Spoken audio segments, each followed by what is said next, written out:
Добрый день! Это новый, сверхожидаемый и не только мной GU, теперь уже в версии S3. Судя по всему, компания считает тройку магическим числом и нумерует так каждый свой флагман. Сейчас с индексом S перед тройкой, а еще одна буква S после тройки для 3-гигабайтной версии с NFC. К сожалению, этот телефон не был доступен, поэтому перед нами немногим более простой и тем не менее сверхпродвинутый вариант с 2 гигабайтами ОЗУ. Может быть, это и к лучшему. Позволю себе предположить, что он будет более попсовым, и не потому, что он дешевле, а потому что на сегодня не только я сомневаюсь в целесообразности 3 гигабайт памяти и NFC. Пока у меня был Kingston K1, я откровенно таки не нашел необходимости применения этой функции. Возможно, ее время пока не пришло. Зато время 64-битных процессоров с 8 ядрами самое что ни на есть настоящее. И вот один из них, MediaTek MT6752, внутри этого телефона. Правда, ОС телефона на сегодня не может полностью раскрыть его производительность, но об этом позже.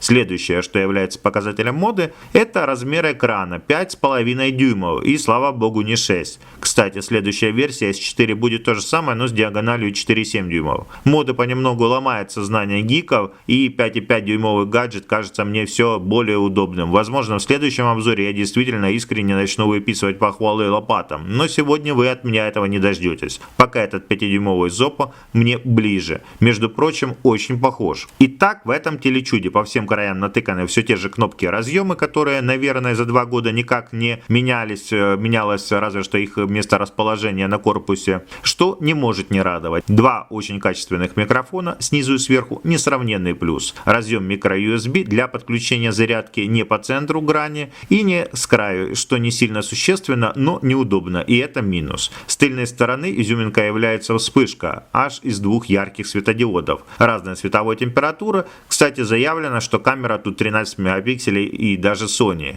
И этот сенсор должен быть просто супер. Посмотрим. Вот, под этой крышкой и решеткой находится очень качественный громкий стереодинамик. И она несложно снимается. И вот тут же батарея на 3000 мА. А у его конкурента Zoppo на таком же процессоре с теми же наворотами всего 2200. И это было для меня, наверное, решающим выбором.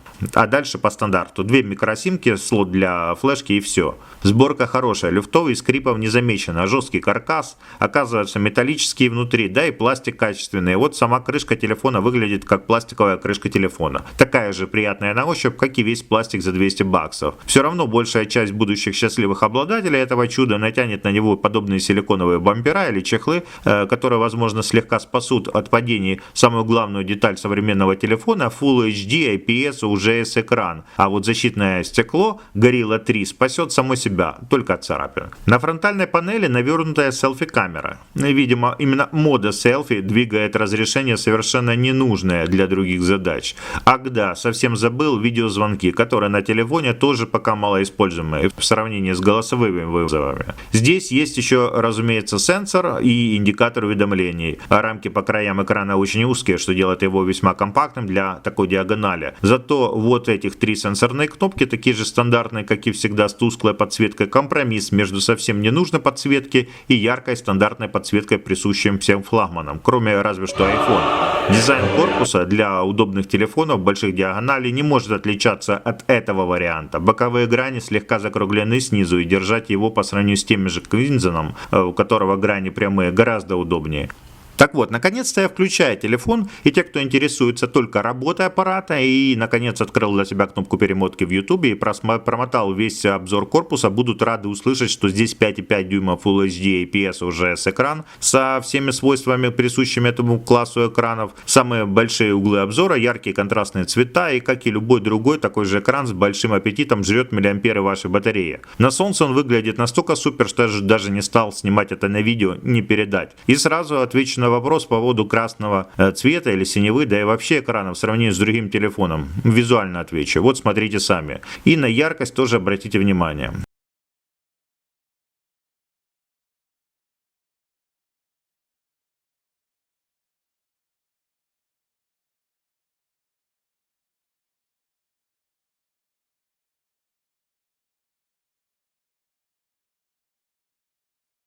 Спасибо тебе, MediaTek, что наконец-то для Full HD дисплея интерфейс 4-го Android KitKat стал работать как часы. В смысле, не тормозит совершенно. Все гладко и приятно. На этом андроиде сверху навешен обычный GIU-шный ланчер. Не сильно отличается от голого андроида. И все, что касается софта, по умолчанию я обозревать не стану, даже не просите, потому что поставить сюда все, что вам нужно из Android маркета, займет меньше времени, чем все это услышать. Вот разве что покажу вам два пункта в настройках телефона. Это калибровка жестов, умное просыпание и вот тут расширенные установки экрана и звука, принтеры, и root тоже включается прямо из коробки, ну в смысле из прошивки. В обзоре в основном хотелось бы выделить камеру. Делает она замечательные контрастные фотографии и на ура отлично передает цвета и баланс. Раньше таким не могли похвастать телефоны GIU. Но у Slow Motion Full HD так и не работает. Slow Mo 60 кадров в секунду только для 480p. Интересно. Также режим в 480 доступен в сторонних камерах. И это явно софтовая проблема. То есть Full HD в сторонних приложениях для фото-видеосъемки вы не найдете. Зато готовность к съемке здесь почти мгновенная. И баланс определяется очень быстро. Не всегда правильно, фокусировка тоже быстрая и без проблем. Вот примеры фотографий, немного видео. Для сравнения, тут будут фото с почти эталона для китайских телефонов камеры Zoppo C2. И также, полистав канал, вы найдете для сравнения те же пейзажи на видео и фото, отснятые на Kinzon K1, и фото и видео, отснятые фронтальной камерой. Всем привет! Отличный звук в режиме записи видео, я бы сказал супер. И это первый телефон, который в этом плане меня не разочаровал. Хочу похвалить вспышку, теперь это не просто фонарик, она справляется со своей функцией на все 100. Обратите внимание, что это не мегапиксели и не оптика делает шедевры. И вообще спящий беспропутно ваш фотогений вряд ли сможет вызвать в жизни 13-мегапиксельный поцелуй соневского BCI сенсора. Теперь о производительности. И поскольку это первый мой телефон на новом MediaTek, я сразу успел отметить особую плавность интерфейса. И вам покажу своих попугаев. Здесь их в Antutu почти 42 тысячи. Для сравнения, так круто. Остальные тесты показывают, вот для 3D Mark Ice Storm Extreme 65-66, и вот еще. Думаю, стоит ли включать хоть какую-то игрушку. Максимум, на чем можно остановиться, это на Asphalt 8. Вот так он работает на максимальной графике. Вот так близко к ней. Предложите, проверим, может еще что-то найдется, что здесь не заработает. Вообще-то можете не стараться, так к тому, что вряд ли вы такое найдете. За день тестов, пока устанавливал софт, снимал фото-видео, тестировал GPS, без игр батарея разрядилась на 30%. При этом температура на улице, съемка велась в основном на улице, близко 0 градусов. Что тоже немаловажно способствовало разряду. На следующий день при тестах и играх съела больше 40% заряда. Немного, ну и совсем немало. Не скажу, что этот аппарат в этой прошивке сможет порадовать вас длительным временем автономной работы, но на двое суток, если излишне не нагружать, заряда должно хватить. Учитывая ток потребления при заряде около 400 мА, емкости батареи в 3000 мАч, время полного заряда должно быть примерно 8 часов. И я бы не стал на вашем месте тренировать батарею, ничего это не даст. Вот потратить день на игры у меня времени не было, но могу предположить, что от 3 до 5 часов телефон протянет. Энергосберегающий процессор, судя по тестам, действительно умеет подключать и отключать ядра как ему нужно. В 3D играх вырубает все свои ядра на полную катушку и совместно с экраном ест батарею с большим аппетитом. Во время игры телефон в чехле нагрелся, максимальная температура с тыльной стороны сверху справа составила 36,6 градусов, снизу гораздо меньше, видимо жить будет. Да и Wi-Fi тоже ест батарею, качество приема на высоте, наверное, лучшее из того, что мне попадалось. Есть 3D компас, о необходимости которого я не догадывался, пока не открыл для себя картборд. Интересная штука, кстати. А вот тут видно процессор 64 бита, а ОС 32-битная. Поэтому ждем, пока наконец не выйдет прошивка с 5-м андроидом, и я даже не знаю, чего от нее ожидать. Ускорит ли она этот телефон или может наоборот затормозит.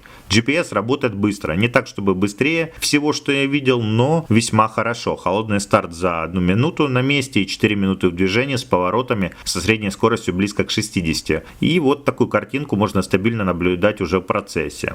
Датчики компас здесь работают как положено. Звук разговорного динамика мне не сильно понравился, вроде громко и разборчиво, но в том же Meizu однозначно круче.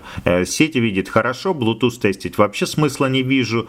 Вот кому нужно посмотреть характеристики Вантута, можете посмотреть на паузе, перечислять их тоже смысла не вижу. А выводы на основании обзора делайте сами. Если интересует комплектация и первое включение, смотрите в предыдущем моем видео. Чехол, кстати, идет не в комплекте. И для нормальной работы телефона из коробка пришлось перешить на международную версию с жапсами. А сейчас ставьте лайк, если обзор понравился, подписывайтесь. В следующий раз думаю показать вам интересный бюджетный планшет. И если найдете что-то достойное обзора еще, будьте добры, пишите в комментариях, задавайте вопросы. На этом все. Мир вам. До свидания.